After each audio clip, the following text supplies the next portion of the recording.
Good day, my plant foldies. This is Richie at Growfolds, and today we'll be local nursery plant shopping at North Haven Gardens in Dallas, Texas.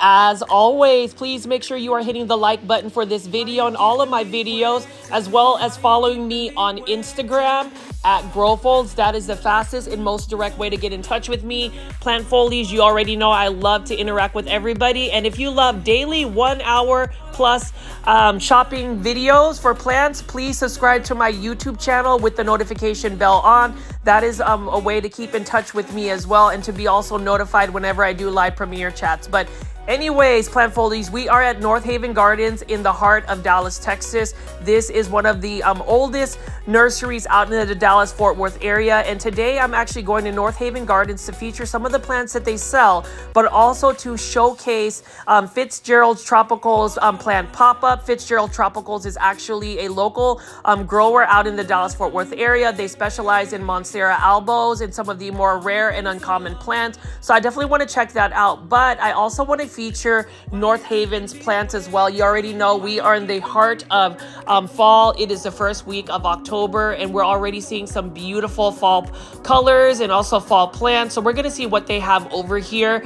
There is also a plant swap that is going on, so I will have that on a later video. But right now we're going to walk through here and see what North Haven's has. You can see that they do have some plants that are going to be indoors. I'm not going to go through each one, but what I will do is just showcase some of the plants that we typically see out in the fall season. So we'll see a lot of ornamental peppers. We'll definitely see a lot of croton plants, and we'll definitely see a lot of pumpkins and gourds, and also chrysanthemums or mums. You can see right over here they have several of these plants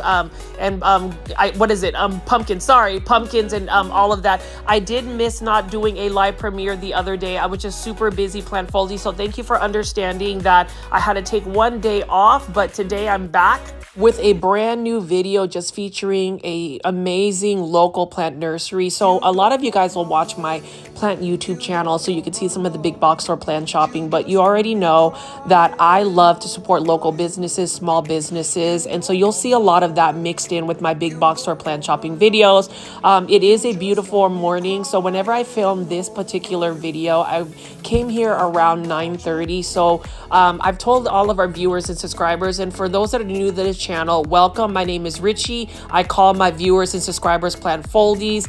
I love mornings. Morning is probably the favorite time of the day for me, just because I feel like the morning light is just more gentle, and then I just being able to wake up and be alive and just really celebrate a new day is just something very symbolic about it. It's the same thing whenever you look at some of these plants. For me, I love to feature all of these plants. Like for instance, this ornamental pepper here, love that purple lavender variegation.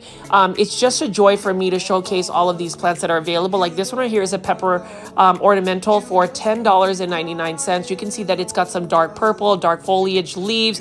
I've mentioned this in pretty much all my videos, but I am a huge fan of dark foliage plants. Now with ornamental peppers, they are really meant to be grown outdoors in a shaded area. Now you can attempt to try to grow these indoors. With a lot of plants, whenever you think about quote houseplants are really plants that are a little bit more low light tolerant, or plants that you bring into your home. As long as you're able to replicate their specific needs, you can pretty much grow any plant indoors. Some plants are a little bit more conducive and more meant to be grown indoors as compared to others. I would say ornamental pepper plants, it is a little bit of a 50-50 on whether you can grow those plants long-term indoors.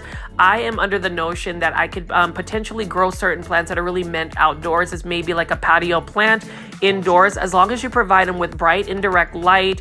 You stay on top of the pest control, because if you bring, for instance, a purple flash ornamental pepper right here, this plant may be potentially prone to spider mites. What I've noticed with a lot of the plants that we try to bring indoors, whenever you bring them in an indoor setting, number one, they don't have natural predators to get rid of some of the plant pests such as fungus gnats, spider mites, mealybugs, and thrips. So that alone makes the plant a little bit more susceptible to like plant pests. And then number remember too, sometimes a plant is just not going to be as happy being outdoors, which means that it tends to be a little bit more compromised in its potential health, which also sends pheromones to potential plant pests to want to attack it. So, you know, for me, if you're able to grow these plants that are really meant to be outdoors, indoors, kudos to you. But I would just be a little bit more cautious about bringing particular plants indoors. Now, as far as North Haven Gardens, they really do specialize on so many different types of plants.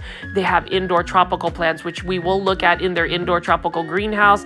They've got landscaping plants, they've got vegetables, they've got herbs, they've got succulent plants. They even have like a little farm tree section as well, which we won't really visit, but I did want to just showcase some of the plants that they have in the outdoor section. Now, they have an Ikebana club, which is basically the art of flower arrangements, and the Japanese art of flower arrangements that you can join. They also have the Bonsai Society that meets as well. So those are a couple of like clubs that you can actually join if you're a local plant foldie. And you can see over here, we have some straw flowers. Now, what I've always thought about straw flowers is that they were just like fake ornamental flowers, but they are a legit flower that blooms. Whenever you touch the flower or the bloom, it does feel like straw. Now, as far as being able to keep them alive long term, I'm not sure if they really do hold on to their colors, but I do find that interesting that it really does feel like straw. That is a plant that I've never grown. They've always fascinated me. I mean, if you look at the blooms right there, really interesting blooms. They could fit more so with the fall decor that you could possibly have out in your outdoor patio. But as I pan away over here, I love the fact that North Havens is actually a really big nursery. It's one of the biggest nurseries out in the Dallas-Fort Worth area. So if you are not a local Dallas-Fort Worth area, you know, local, and you're just visiting the Dallas-Fort Worth area, I would recommend checking out North Haven Gardens if you really want to see a lot of plants in just like a space like this. Now, I did want to also point out marigolds. So marigolds are a classic plant, and I would say this is a classic flowering plant. The thing about marigolds is that they do need to have a lot of sun, so direct sun, and don't water it too much or fertilize it with too much nitrogen. Otherwise, you'll get more foliage versus blooms. Now, we've got a pechoa here, which is basically a hybrid of a petunia and a calabachoa. So I thought that was really interesting, and you can see that they have some beautiful blooms right here. If you really look specifically at how close the blooms are and just like the nuances of the blooms, you'll see lots of levels of color and gradations. They really do look like petunias and calabachoa, but these are called pechoas. So it's really interesting to see that they have a hybrid of that. And then I'm going to spin around here and show you some more marigolds. So as a kid, I actually grew marigolds from seed. I remember buying a McDonald's Happy Meal, and the Happy Meal had like a little miniature greenhouse, and you know, they had potting mix as well as like a couple of seeds of marigolds. I was able to germinate them and actually got marigolds to grow. Now, marigolds, if I were to grow them, they're very good plants to be as a companion plant, especially if you're going to grow them outdoors in a vegetable garden, because marigolds actually repel you know, plant pests like aphids and other plant pests. For some reason, I think it's either the scent or something that actually prevents the vegetables from getting a lot of plant pests. So that's a good companion plant. And you know, as I you know, venture out and do more plant content aside from indoor tropical plants or big box or plant shopping videos, I will start talking about landscaping aesthetics, also just landscaping basics, and just how to garden. You know, I think that if you have the space, definitely invest in doing a garden. I think it's really satisfying. I know that I haven't really featured a lot of my outdoor garden this year. I may do that next year, but I do want to feature my garden as well, as because I have been able to grow a pretty successful garden, and most of my plants, my vegetables, and my flowers have been grown straight from seed. But as you can see right here, it is a beautiful morning. I filmed this the first week of October because I was super excited to go see the plant pop-up by Fitzgeralds Tropicals, as well as the plant swap. So I haven't ever been to like a DFW plant swap, so we're gonna see what that looks like in a latter part of the video. But as you can see right over here, we do have a bunch of chrysanthemums, and with chrysanthemums, There are many different varieties. There's many different colors. What I like about chrysanthemums is that they have a mounding effect. So their natural inclination to grow would be like more of like a mound or like a bush, which I really like the shape. They make really good patio flowers. So you can put them in a container and grow them as a patio flower arrangement. They come in many different colors and varieties. What I would say about chrysanthemums is get them as much light as you can. I don't know if you would necessarily put them out in full sun. So plant foliage, again, if you know a little bit more about the plant care tips of chrysanthemums, please leave that in the comments. You already know I love engagement. And for those that do take the time to hit the like button for my videos, number one, as well as leaving comments, I really appreciate that. So let me know what you think about mums. Let me know about the care tips for mums. But what I do know about mums is whether you go to a big box store like Lowe's, Walmart, or Home Depot, or a local plant nursery like North Haven Gardens, you will see mums. And it just really depends on the plant pricing for me on mums. I ended up buying 2 mums in a 6-inch container at Callaway's Nursery, which is also a local plant nursery out in the Dallas-Fort Worth area. And the reason why I bought it is because they had the larger blooms, the ones that you would see at a Japanese chrysanthemum or mum festival. So in Japan, mums are really celebrated, and that's the thing I love about Japanese culture is their love for like specific plants and just how they celebrate plants. It's a really amazing thing to see. I hope to one day be able to go to Japan and actually see that festival. But as you can see right here, going back to all of the plants, there are quite a bit of plants to pick from. You can see we've got a bunch of crotons. So the most common croton you will find would be a croton petra. We've got some croton mames and some different types of crotons. I do wish that there would be more pink varieties of crotons. So if you see crotons from overseas like Indonesia or Thailand, or if you've ever like imported plants, you'd be able to see that. But let's go back to these chrysanthemums. Look at how large the chrysanthemums are. Look at how they've already mounded. I would recommend buying a chrysanthemum that is not in bloom like this if you want to buy chrysanthemums and actually have them last a little bit longer in the fall season. So this one is only for $29.99. That is an amazing price for such a big mound already of potential chrysanthemum. If you buy chrysanthemums, say from a grocery store, normally they're already in full bloom, which means that those blooms may only last for like 2 to 3 weeks. You can get them to rebloom if you cut back the blooms and let it dry out a little bit and then water it again. It'll just promote a little bit more growth. Now with chrysanthemums or mums, they are considered perennial plants, and I've mentioned this in all my videos. You can plant them in the landscape in the ground, and if they are a perennial, depending on your grow zone, so my grow zone would be 8B, and it actually is considered a perennial in North Dallas, which is where I'm based at.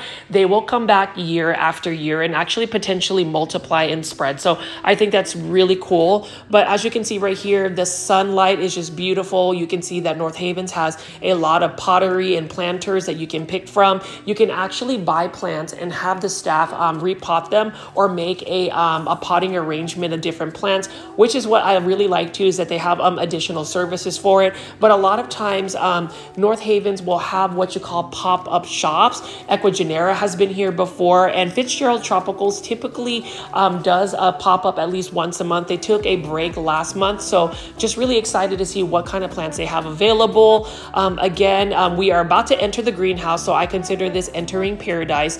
You already know that I love my house plants. I love my indoor tropical plants, and here we go. Here is a plant pop-up by Fitzgeralds Tropicals. I wanted to get here first thing to feature a lot of their plants. You can see right here they've got a Syngonium Aurea for $35. Look at that variegation, and again, with Syngonium Aureas, their variegation is a little bit more unstable, so you want to make sure that you're providing it with the best light. I would say you get more reversion with lower light conditions for a Syngonium Aurea. And then you can see right here, Fitzgeralds Tropicals is really known for their Monstera albos. They've got some really good genetics. And the thing about Fitzgeralds Tropicals is all of the plants that we're featuring, like this Philodendron Florida Beauty for $75, is they are propagated in-house. They have been doing this for years, so it's not like a small business business that just decided they wanted to get part of the plant trend and, you know, start a business. They've been doing this for quite a while. So I would say, as far as being a trusted small business, definitely purchase from Fitzgeralds Tropicals.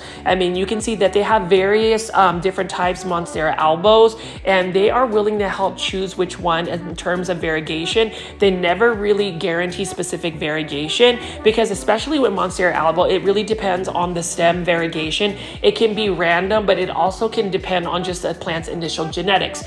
I happen to invest some money in buying a really good, highly variegated Monstera albo from Fitzgeralds Tropicals, and it has already grown so many leaves. I'm really tempted to chop it, but then I also want to grow it into a specimen plant. And you can see right here, plant foldies, they do have some syngoniums as well. That is a syngonium pink splash. And I'm just going to pan away here. So they're just still setting up, and, you know, I'm just being that one really funny plant content creator, just looking at all of these plants. I'm super excited to see it. Philodendron variegated domesticanum for $45. And I know that philodendron variegated domesticanums have made it to a local grocery store called H-E-B.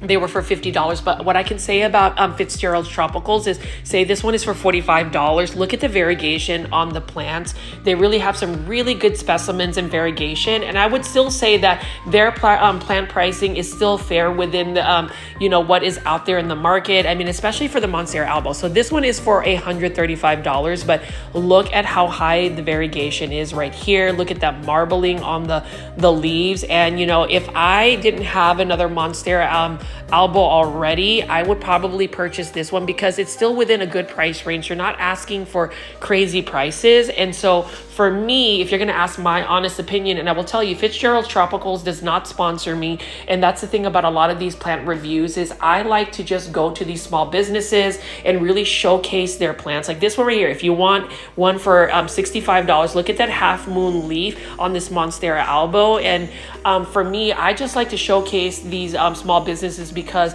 they do have higher quality plants, in a sense that there is just a little bit more care that's put into it versus maybe finding a plant from at a big box store. Now, as far as those major plant nurseries that supply to big box stores, they have phenomenal plants. However, once they make it into a big box store, it becomes a little bit more questionable on the plant's health. I would say even with this right here, for instance, Monstera albo right here, look at that variegation. There's various variegation. What I can tell is that they have pretty good variegation, to the point where I don't think that if you bought a Monstera albo from Fitzgeralds Tropicals, that it would just necessarily revert back. That is always going to be the risk for Monstera albos.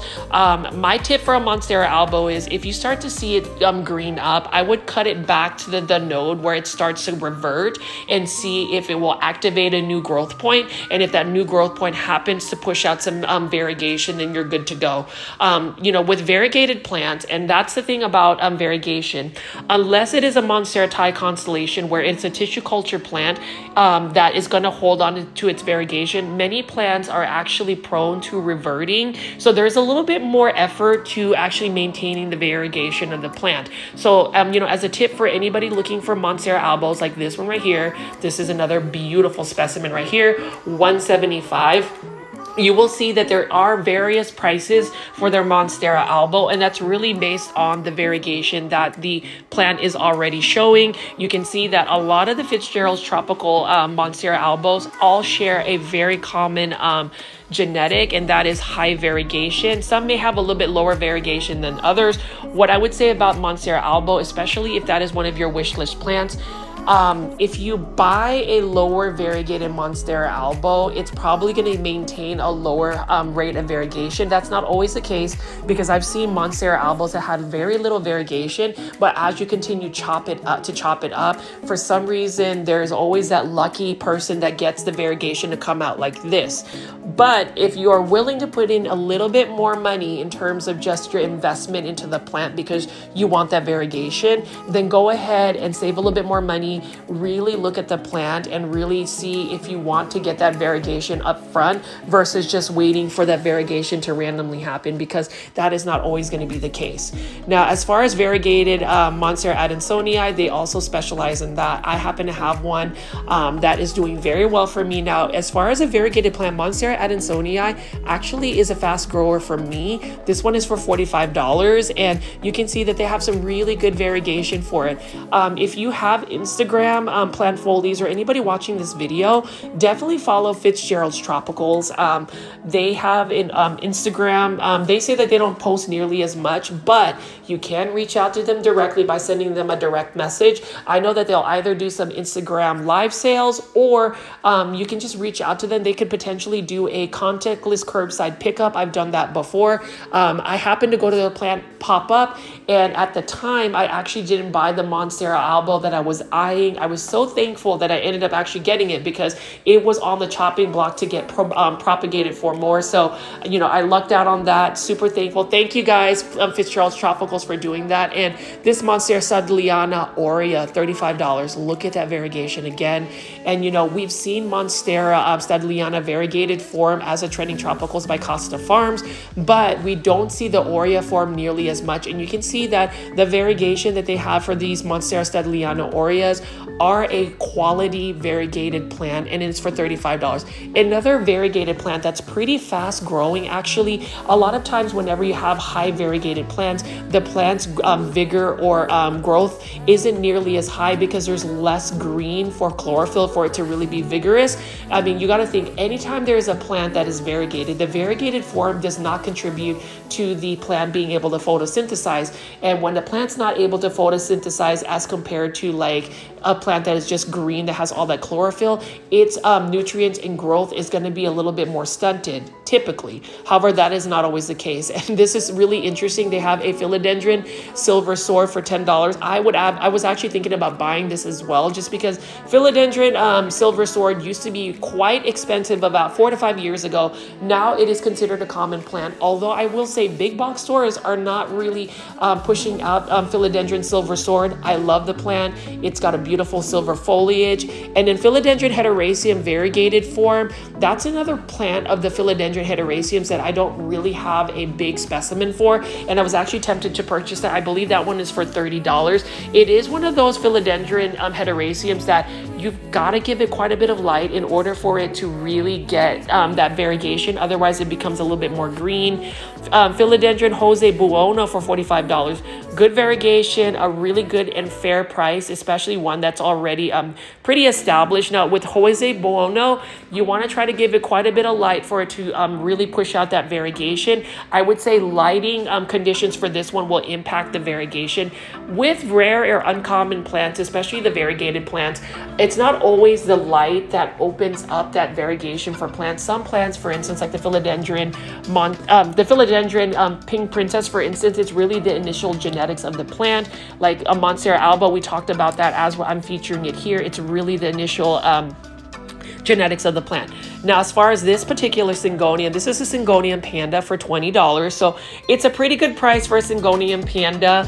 I would say with all Syngoniums, whether it's rare, uncommon, or common, Syngoniums are very easy to care for plants if you are not in underwater. What I mean by that is if you allow Syngoniums to dry out completely and not water them for more than like a week or two after being dried out completely in terms of their soil, they will really not do well. They will start to drop leaves. Their leaves will start to get yellow. They're a little bit more susceptible to plant pests. So that would just be the caution for it. But as far as like a beautiful variegated plant like this, Syngonium Panda is amazing. I love the marbling and the speckling of the leaves. You can see that there is a little bit more sectoral variegation.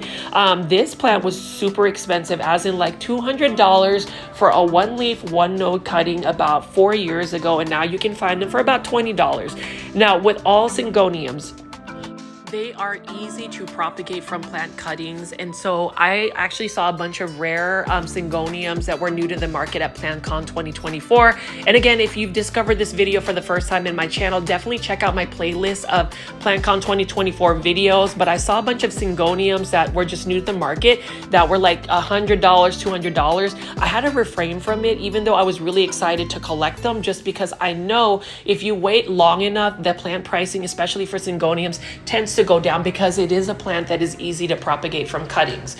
Now, this is what I was looking for. So the reason why I went to Fitzgeralds Tropical pop-up is because I wanted to buy myself a Monstera Aurea. Look at the leaves and then look at the roots. This one is for $90. And Monstera Aurea, as far as number one, the variegation, it's a little bit more tricky than the Monstera Albo.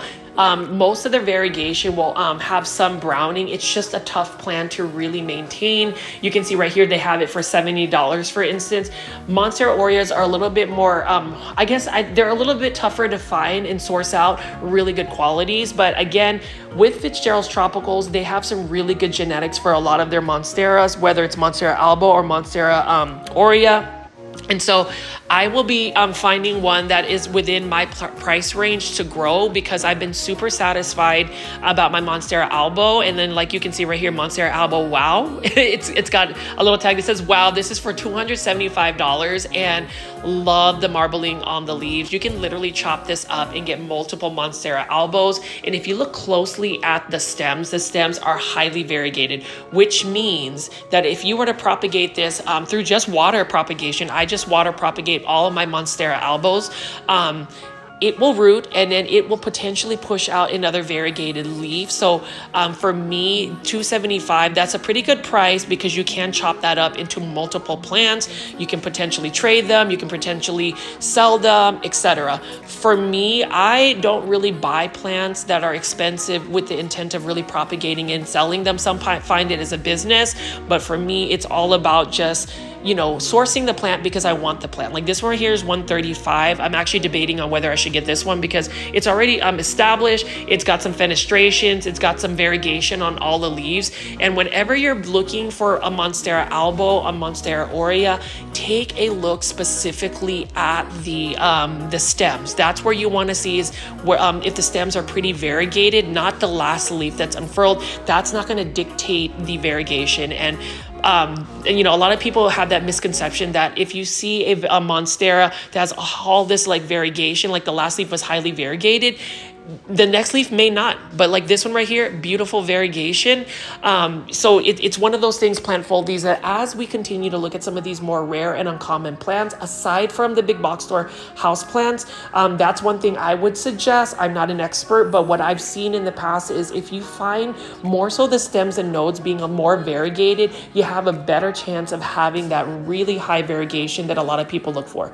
Right here, Monstera Albo for $45, but you can see that the new growth point has variegation, so it did fall on that stem that was variegated. And you know, a lot of the people who do go to Fitzgeralds Tropicals, what I like about it is a lot of these people who support the business are very plant knowledgeable, as well as Fitzgeralds Tropical. They will tell you the plant care tips. They will help you pick a plant that is within your budget that you're going to be comfortable with. And I love the fact that North Havens allows them to have plant pop-ups, because for me, if I'm going to buy a plant for that price, like $100+, I have more confidence buying a plant in person, being able to inspect the plant, being able to look at the nodes, being able to look at the stems, and really feel confident that I'm going to have a plant that's going to last me a little bit more long term, and I'm going to be more satisfied. That's why, you know, as far as like being able to source out plants online, definitely want to support those that do sell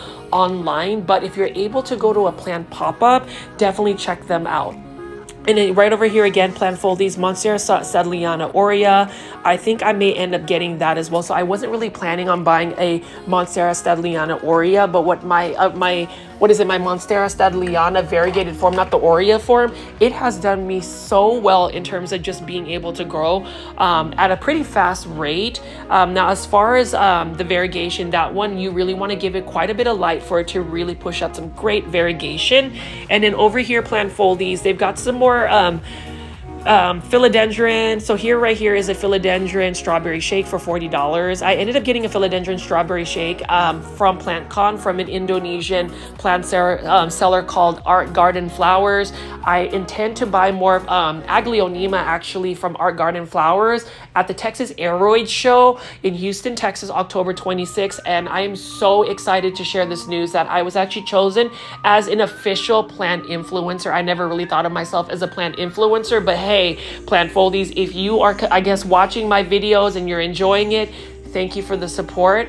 I'm super excited to be able to feature Texas Aroid Show. So definitely check them out if you're in the local Houston area, or if you plan to do a Houston trip. The tickets are on sale. It is an event that's going to happen from 11 to 6, but I would recommend getting the early access tickets if you want to avoid the crowds and if you really want to go shopping for those plants, because I'll tell you, there's so many great vendors and those vendors are going to have some amazing plants. Now, as far as all of the philodendron I've shown you, you can see that we have Philodendron Florida Beauty. Love Philodendron Florida Beauty. Again, with the variegation, it really just depends on the stems and just the genetics, as well as the health. I mean, not the health, but the amount of light you're providing it. So one thing I will say is I ended up getting a Philodendron Florida Beauty about 4 years ago as a one node, one leaf cutting, and it took forever to actually propagate it in water until I put both those cuttings, and then it actually rooted. I was able to like get it together and get it to grow. I ended up transferring it into a 10-inch planter. I neglected it, and now it has variegated leaves that I want, or variegated stems that I want to chop up and get a couple of cuttings, but then there was a portion that just reverted back to green. So with Philodendron Florida Beauty, I would say the variegation could become a little bit more stable, but that's if you're paying attention to what the leaves are pushing and what the stems are telling you. So if it starts to revert all the way to green, you might want to chop it back a little bit more aggressively. And that's just from my experience. So, again, I never claim to be a professional or somebody that knows it all. It's literally what I've learned from my grandmother, what I've learned from you guys actually leaving plant comments in the comment section, and then just me asking questions. I think that that's really important whenever you go plant shopping, whether it's at a local nursery or a big box store. Well, maybe not a big box store, but you can always ask questions, but doing your research as well. So like if I'm going to buy a Philodendron Burley Marks, for instance, this one's a variegated form. Know that this particular philodendron could potentially break your heart because it is one of those philodendron that the variegation is not as stable, and it is known to actually revert, and that's just part of it. Whenever you're buying these more uncommon or rare variegated plants, know that there is a risk of reverting, and so you have to really stay on top of the plants. Like right here, we've got a Epipremnum pinnatum marble for $30. I ended up getting one of them from Fitzgeralds Tropicals, and mine has been doing well. It's a little bit of a slower grower when it first establishes in these small, starter plants. But if you put it out on like a totem pole or a moss pole and let the roots develop, it will start to push off. And it's the same thing with the Epipremnum pinnatum albo. This one's only for $15. For $15, you can get this albo, for instance. Get it to grow, get it to start trailing, chop it up, propagate it in water, stick it back into the soil, and you can get a full plant. Some people will grow that as a hanging trailing plant. For me, I wouldn't really grow it as a hanging trailing plant because where it is actually endemic, which is my home country, the Philippines, you'll see Epipremnum pinnatums actually growing up trees, totem poles, things of that nature, and they become very massive. They start to fenestrate and really split their leaves. They get really good sizes in their leaves, and that's because that is their natural habit of growing. So oftentimes whenever we take plants from their natural habitat, we want to like grow it as a trailing plant or a hanging basket, but you're not going to get the full potential of the plant. Over here, for instance, is a Philodendron tordum. Very interesting philodendron. I've always thought that this philodendron would be a little bit more delicate because of how fine the leaves are, but it's actually a very hardy philodendron.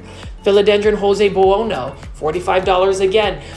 You know, you might be able to find a couple, you know, for a little bit less of a price, but it's going to be a smaller plant. And that's the thing also, plant foldies, is some of these philodendron take quite a bit to grow. And so if you're willing to invest a little bit more money to get a pretty good size established plant, I would go ahead and do it. I've been doing that a lot with some of my larger foliage plants. You know, if I wanted a bigger, like say Dieffenbachia, for instance, which is what I did, I spent $39, but the Dieffenbachia is already 4 feet tall.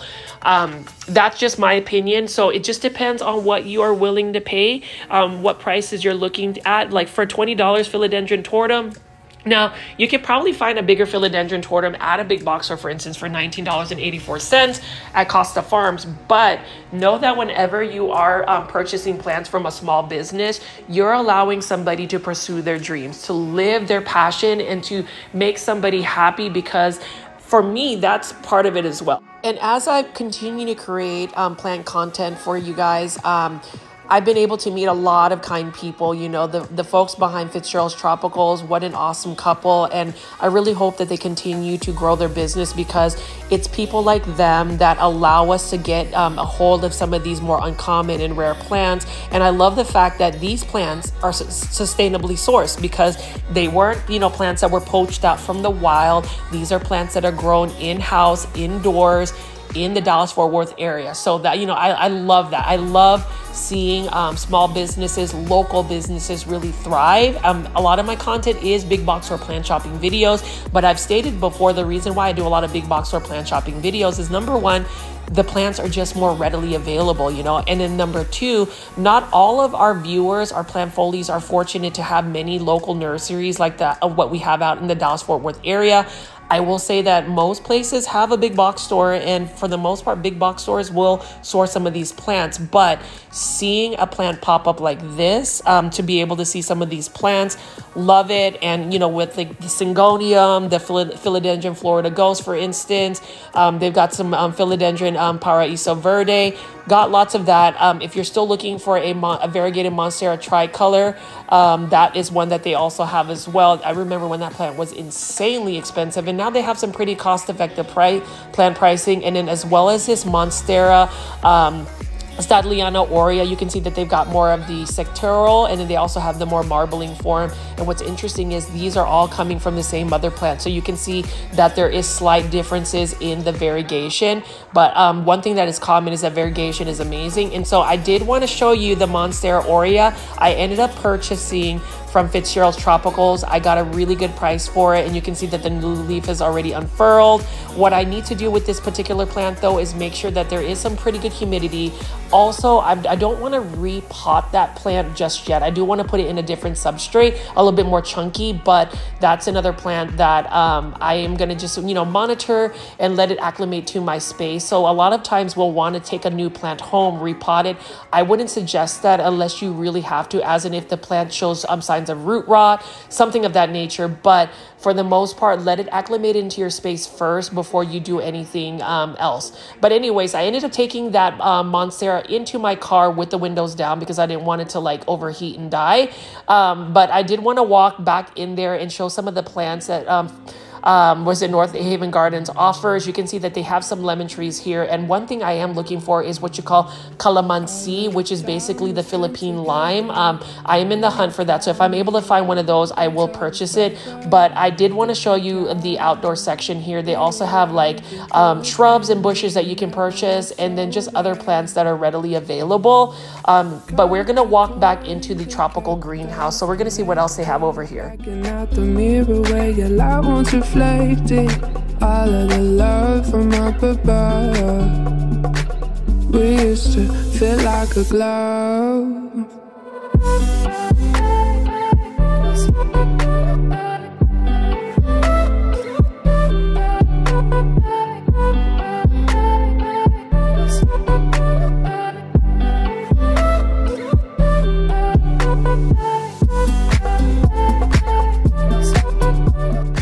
And we're back at the tropical greenhouse, and you can see right over here, we do have a bunch of starter planters or plants for terrariums. And we're gonna walk over to this table right here.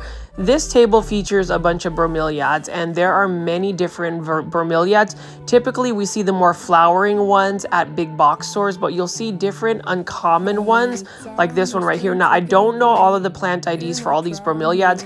Bromeliads look super cool. I love the foliage of the bromeliads, and as you can see right here, North Haven Gardens has many varieties to pick from. So I'm just going to pick up a couple of them and show you all of these right here. This one is for $19.99. I'm not sure what this particular bromeliad plant ID is here, but as you can see, Plant Foldies, they've got many varieties to choose from, many different colors, many different leaf shapes and textures, and so hopefully you find one that's really interesting to you. I wasn't really a fan of bromeliads from the get-go, but after seeing so many different varieties, I have grown to like them. I only have one bromeliad in my plant collection, but hopefully I'll be able to add some more. I prefer the ones that have more of the pink or neon coloration, but you can even see right here, this green on green variegation is a really nice looking bromeliad. This again is for $19.99. So I'm just gonna keep showing you a couple of varieties of bromeliads. Let me know in the comment section which ones you like, which ones you grow. I would love to see some more feedback from y'all. So definitely take a look at these and let me know what you think.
And as you can see, Plant Foldies, they've got many different varieties of bromeliads, and I just really like the patterns as well. Now, as far as care tips, you definitely want to keep bromeliads more so on the moist side, so you don't really want them to dry out completely.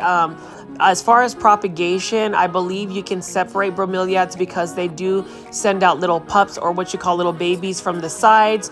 Again, I don't really grow a lot of bromeliads, so for those that are more in tune with bromeliad care tips, please leave care tips in the comments. But I'm going to pan away over here and keep walking around to show you some more of these varieties.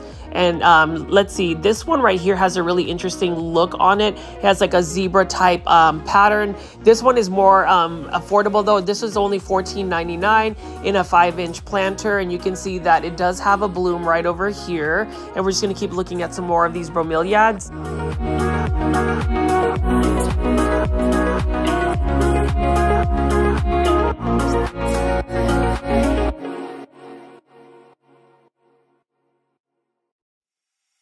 You don't want my heart, you don't want my love, you just want me crying over you. You don't want my heart, you don't want my love, you just want me crying over you.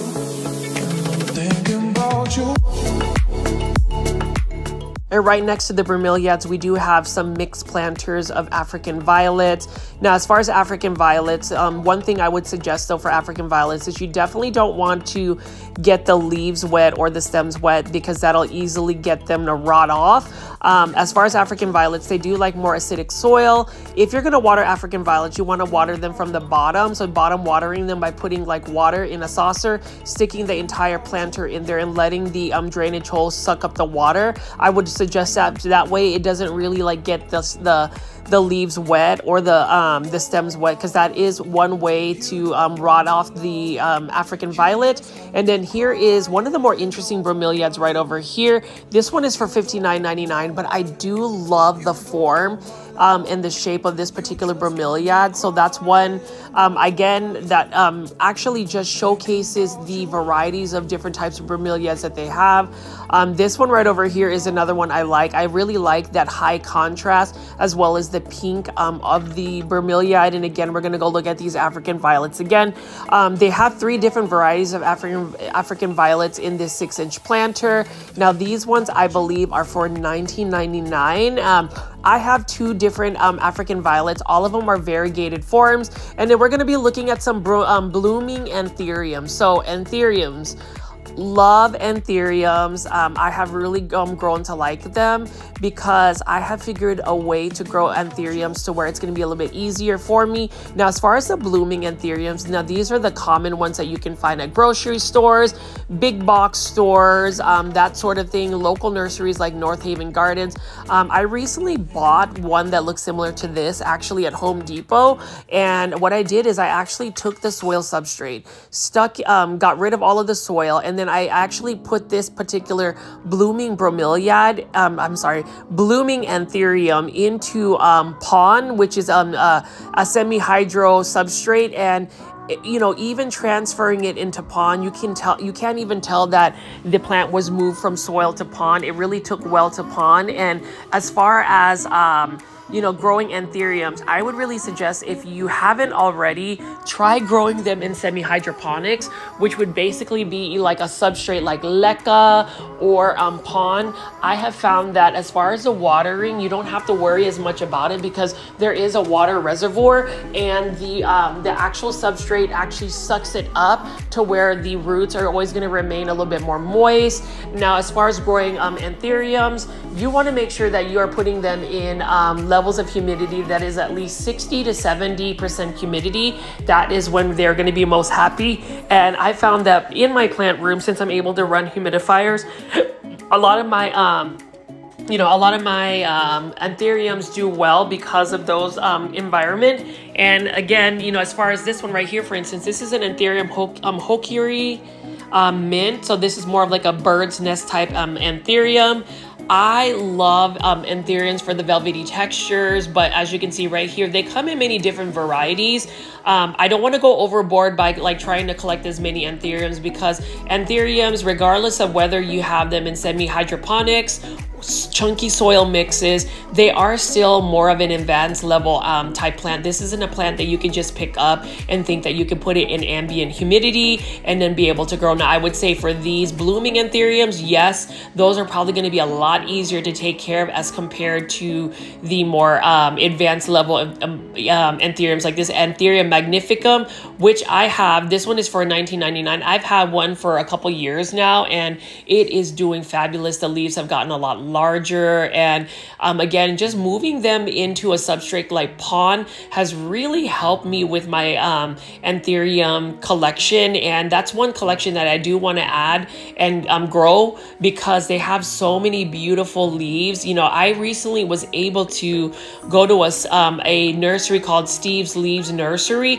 It's not open to the public, but I will say I was able to do a hour-long walkthrough video. So I don't think there's a lot of plant videos that really feature that particular nursery in depth. So I was so thankful that I was able to get access to that. You know, special thanks to my friend Jordan, who works at Steve's Leaves Nursery, as well as Ryan, the operations manager, for allowing me and trusting me to take some content and film that to be able to show all of the plant foldy lovers. So for those that are interested in that video, I am working hard to get that out sometime next week, so you will see that. But as far as North Haven Gardens, you can see that they do have quite a bit of blooming anthuriums. This one has like some of the new leaves that unfurl that have like a darker foliage about it. Now these are mostly $14.99, so they're pretty affordable. The blooming anthuriums, I would say, would be more of a beginner level plant. So somebody that's just getting into houseplants, that it would be a plant that I would recommend growing as compared to all the other anthuriums.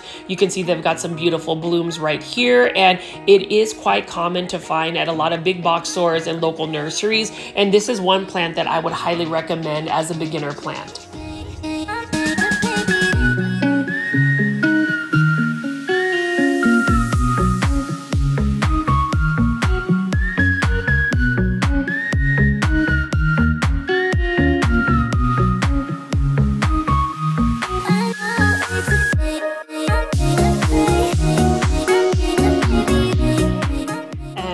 approaching one of my favorite plants, the Hydra Helix, or what you call the Hedera Helix or English Ivy. Now, North Haven Gardens has a bunch of them that are trailing in hanging baskets. Now, these are all for $19.99. Beautiful English Ivy, or what you call the Hedera Helix. They're very healthy. It looks like they just got a shipment of English Ivy. And you know, what's interesting is a lot of nurseries don't really carry a lot of English Ivies because English Ivies are very much spider mite prone magnets. And it's interesting that North Haven Gardens actually has English Ivy, but you know, needless to say, beautiful plant if you can grow them outdoors. Now, as far as another hanging basket, this one is a philodendron micans for I believe $29.99. That is actually a really good price for a hanging basket of philodendron micans. And I love philodendron micans because of the velvety texture of the leaves. It's a very fast grower actually, and so I'm surprised that like Costa Farms doesn't have hanging baskets of philodendron micans, considering they have like the philodendron hederaceum. So it's always interesting to see what type of hanging basket plants are available. You can see right here again, we've got some Hydra Helix, or what you call the Hedera Helix. That's the correct way to say it.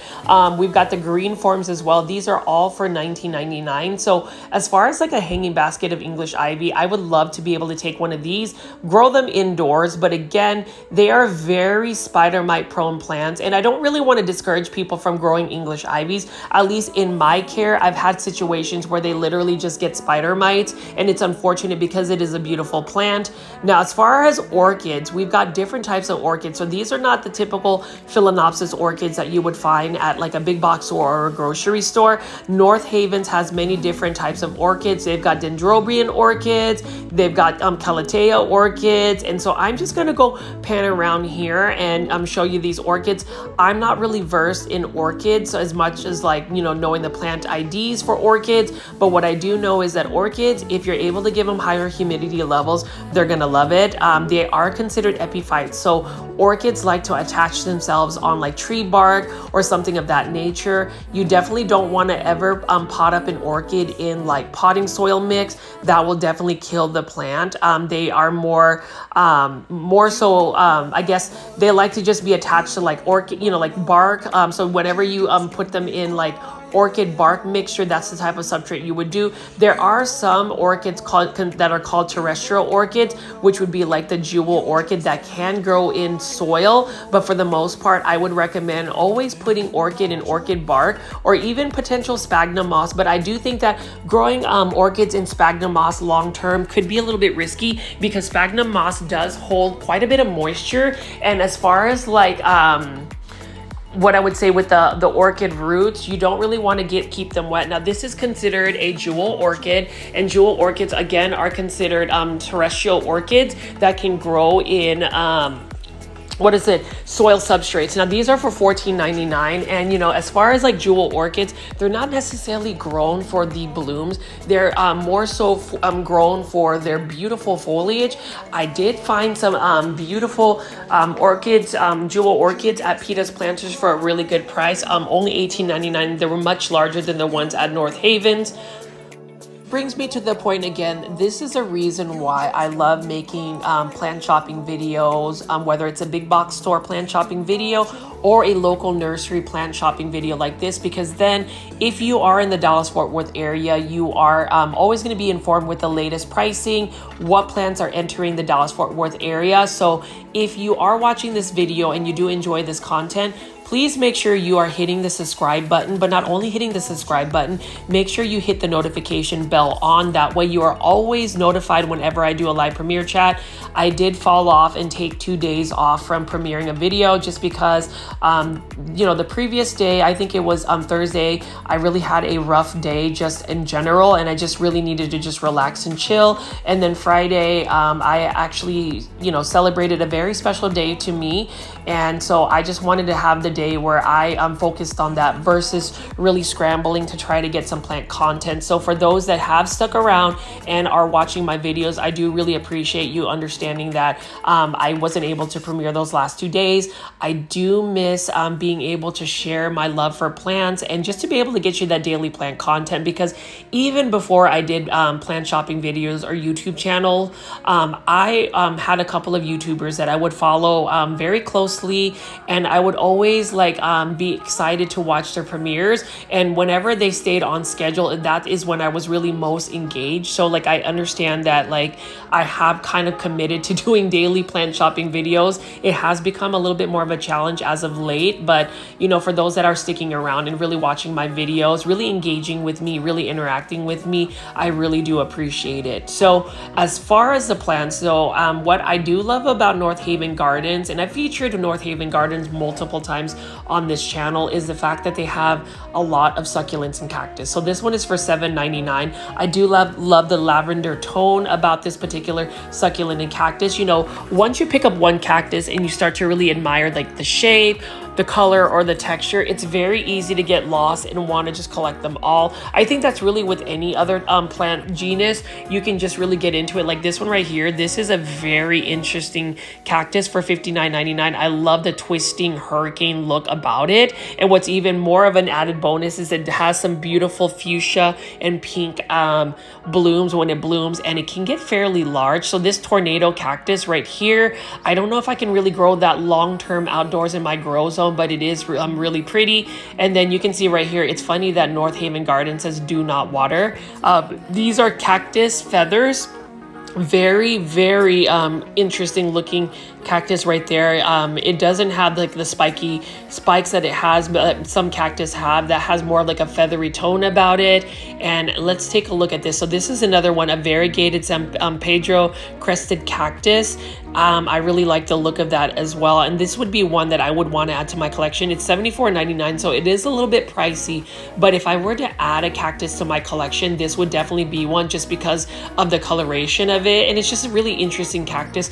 If I am going to add more cactus or succulents into my collection, I definitely would consider more so those types of interesting, unique ones, just because as you add more plants to your collection, for instance, like I would love to add another alocasia to my collection. Like this alocasia poly is really pretty. The thing about it is I'm being a little bit more selective in what alocasia I add to my collection, because number one, alocasias are actually a more advanced level plant to grow. They're just a little bit more challenging to grow in like an indoor space. So if I'm going to add more of those, it would have to be something that would be a little bit more standout or something more interesting for me. Monstera constellations, I could add many of those to my collection. Now I do understand Monstera constellations can get large, but I love the fact that they have stable variegation. So you know, we saw a bunch of those Monstera albos, Monstera Aureas from Fitzgeralds Tropicals that are doing, and you know, they're currently doing a plant pop-up inside this you know, specific greenhouse. But as far as Monstera constellations, I mean, here's the thing with them, they are going to remain having really good variegation, stable variegation, because it is one of those tissue culture plants that has that initial genetics.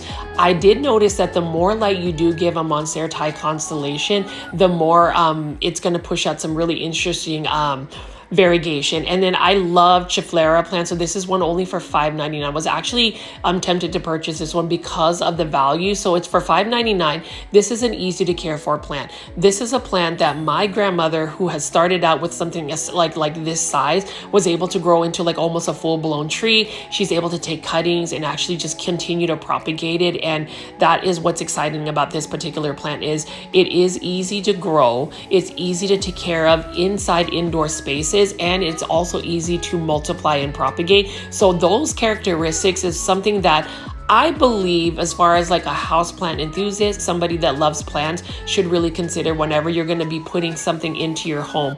Dieffenbachia, so I am into Dieffenbachia. I know that Dieffenbachia are more challenging to grow indoors. They require quite a bit of light. They are a little bit more spider mite prone. But for instance, I ended up getting a Dieffenbachia for $39.99. It was like a 4 or 5-foot, you know, plant that I got at Callaway's Nursery for $39.99. So I just couldn't pass up the price. But as far as Dieffenbachia, whenever I was on vacation to the Philippines back in August, I saw massive ones and they were just living their best life. Like, I think if you increase the humidity levels in your home, if you're able to give them some light, whether you just like supplement them with like a grow light, I think Dieffenbachia become a little bit more easy to care for indoors. Now, here is a philodendron black cardinal, and what I love about philodendron black cardinal is as it matures, it becomes a darker foliage philodendron. It's not one that you would typically find at a big box store, or much less even at local nurseries. So it's nice to see that North Havens has this. This one is for $16.99. I was also tempted to purchase this particular philodendron. Most philodendrons in general, if you're going to ask me, are actually easy to take care of. It's not something that you're going to have to put so much effort into. Same thing with Hoya. So this one is another Hoya for $24.99, and there is a whole new world of just people who love Hoyas. When I started looking at Hoyas, it wasn't something that really interests me, but look at that. This is a beautiful one that I would add to my collection. What makes Hoyas attractive for me is they are very forgiving plants, as in they're very drought tolerant. And so even if you don't water one for like a month, at least in my care, it did not die. They will definitely shrivel a little bit, but when you water them, they just kind of perk back up after 24 to 48 hours. Alocasia Milo, that is another alocasia I like. For when you touch the leaves, it's very much a very thick leathery texture. I was able to put it into pon, and it has made it into the conversion. So I'm hoping that as it becomes more acclimated to its actual substrate, in my care, it will actually grow and really thrive. I'm really hoping that that would be the one that works out for me. And then as alocasia, this variegated alocasia for $29.99, I would love to add it to my collection, but I do feel like it is going to be one of those alocasias that are going to be a little bit more finicky. Dracaena Malaica Lime. This is a Dracaena that I bought at this location. It is doing very well for me. Again, Dracaena, you know, these types of Dracaenas, easy to care for, very underrated plant. I just feel like if you've been watching my channel for the last couple months, I think that you should at least consider taking one of these Dracaenas, whether you find it as a big box store like Costa Farms Trending Tropical Plant or just Exotic Angel Plant. It is a very easy to care for plant, but you can see they've got a new rack here of a new shipment. And then I'm just going to walk around here, plant foliage, and show you some more like cactus, succulents, and euphorbias. You know, we have some grow folds, plant foliage that do like succulents and cactus, and I have made attempts to really try to feature them, even though I am not necessarily like an expert for these types of plants. Like, this is a variegated crown of thorns. Really like the look of it. It's very prickly indeed. Love the variegation. I also love the blooms, but you know, I'm attempting to learn more about succulents and cactus. Eventually, once I start to hone in and focus on the plant IDs, I'll be able to speak about, you know, succulents and cactus with a little bit more confidence. And that's the reason why plant folies, if you are somebody who loves succulents and cactus, like this Kalanchoe Chocolate Soldier, one of my favorite succulents, just because I love Kalanchoes, especially the dark foliage ones that are kind of fuzzy like that. As I become more, you know, confident about the plant IDs, I'll be able to talk more about the plant care tips. You know, it's interesting because succulents and cactus, you know, most people will say that they all need that bright light, but how much light do you really give them? Are you able to take all succulents and put them in direct sunlight? I tried to do that and I ended up killing my succulents and cactus, and that's the reason why I feel like I have to know a little bit more specifics about these particular succulents and cactus for me to give that plant tip. But as far as North Havens is concerned, you can see they have many varieties of succulents and cactus. They've got, you know, mixed planters. They even got agave. Love that as well. And, you know, that's another plant that I would consider growing in my landscape, because agave can actually grow in my grow zone, which is 8B, even past the winter. So like, that's something interesting.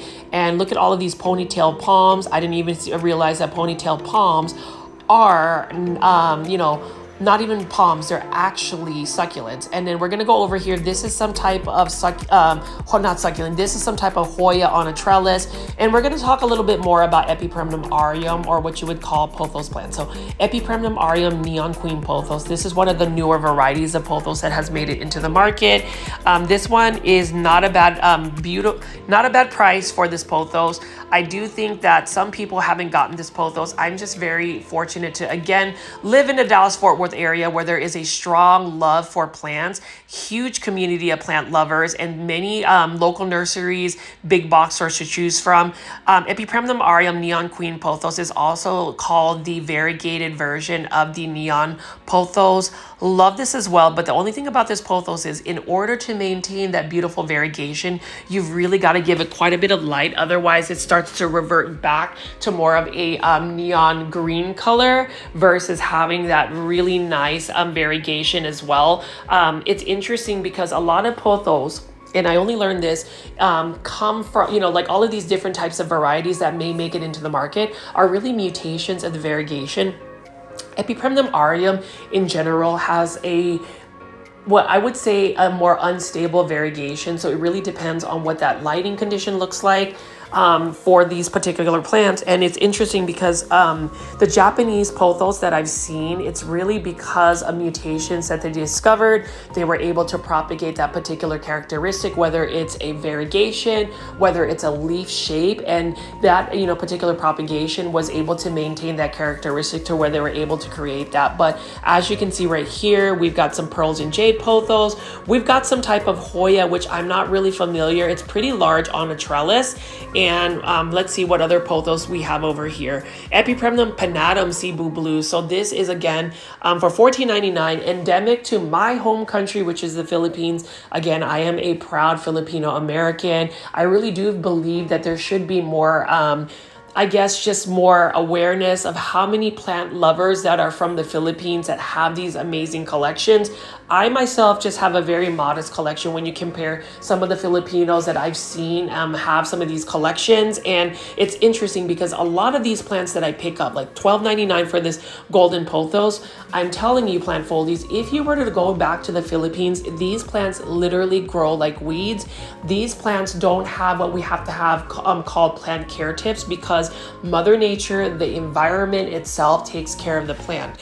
Now, as far as this Philodendron Brantianum, love the look of this. That metallic shine on it has a beautiful look, and $14.99 for this is actually a really, really good price for it. So Philodendron Brantianum was actually another plant that was a little bit more uncommon, a little bit more pricey a couple years back. It's nice to see that this is actually more readily available, and that's what makes plant collecting more exciting, is when these plants have become a little bit more readily available for the average consumer like myself, and perhaps you. I don't know if there's a lot of people who watch my channel that are really die-hard like philodendron or rare aroid collectors. For me, I'm just one of those people that if I find the plant and it brings me joy, if the price is right, I'm definitely going to pick up that plant and grow it in my collection, whether it's rare, uncommon, whatever it is.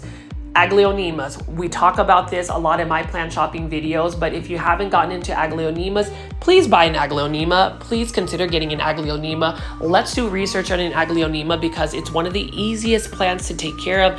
Low light tolerant plant, and keyword, it is low light tolerant. That means that the plant can do well in lower light conditions, but they do better when you can give them more, more lighting, like bright indirect light.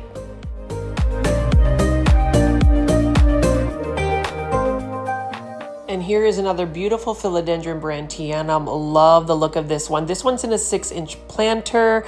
This one is for $29.99. That is actually a really good price. Again, I'm actually tempted to purchase it. And honestly, a Philodendron Brantianum, I think it is more beautiful when it gets a really large leaves, and only, the way you can achieve that is by actually growing it on a pole, a moss pole, a totem pole, something of that nature. But you can also grow that as a trailing plant. The thing about growing Philodendron Brantianum as a trailing plant is as it goes down lower and lower, the leaves become smaller and smaller. Now, here is a beautiful Hoya Lisa. This is actually kind of pricey though, for $59.99 in a hanging basket. Like, I feel like you can buy Hoya Lisa in like 2-inch starters, buy a couple for like only $4.99, and you'll get a bigger and more full plant eventually. But beautiful plant. It's one of my favorite Hoyas because of the variegation. And you can see right here, more Philodendron Brantianum. The thing about Philodendron Brantianum I wanted to add is it does prefer higher humidity levels. Now, as far as this Hoya here, this one is for $24.99, and you can see that there is a little bit more sun stressing on the Hoya. Gotta love that as well. And for me, as I sit here and do my voiceover for this video, I'm sitting in my plant room when I actually do this. I've just noticed the amount of plants I have added literally in the last month, and it's because of these plant shopping videos. Like right here, I would love to take home this Hoya Quintiana, or what you would call the variegated Hoya Wyetii. Beautiful plant. And for me, I'm not necessarily in my Hoya era yet. I'm getting there. I think I'm actually more so in my Anthurium era. But you can see here, I'm just gonna go show you a couple more plants before I end this video. But you can see we've got some Desert Rose, we've got some Sansevieria, and you know, Sansevieria are marketed as an easy to care for plant. They are. It's not necessarily something that gravitates to me. More so, I like the Starfish Sansevieria. Pretty much that's it. But you know, Sansevieria superbia, love that variegation, and this one is for $49.99. As far as propagation for Sansevieria, it's better to just separate them. And as I pan away here, you can see that we've got a Sansevieria Moonlight. To get that minty gray tone about it, you want to give it quite a bit of light. Even though it is low light tolerant, you're not going to get that coloration if it's in lower light conditions. But plant foldies, if you enjoyed this video, please hit the like button and subscribe to my YouTube channel at GrowFold. This is Richie. I will have a brand new video for you on Sunday. Definitely check that out. It's going to be an exciting one. See ya.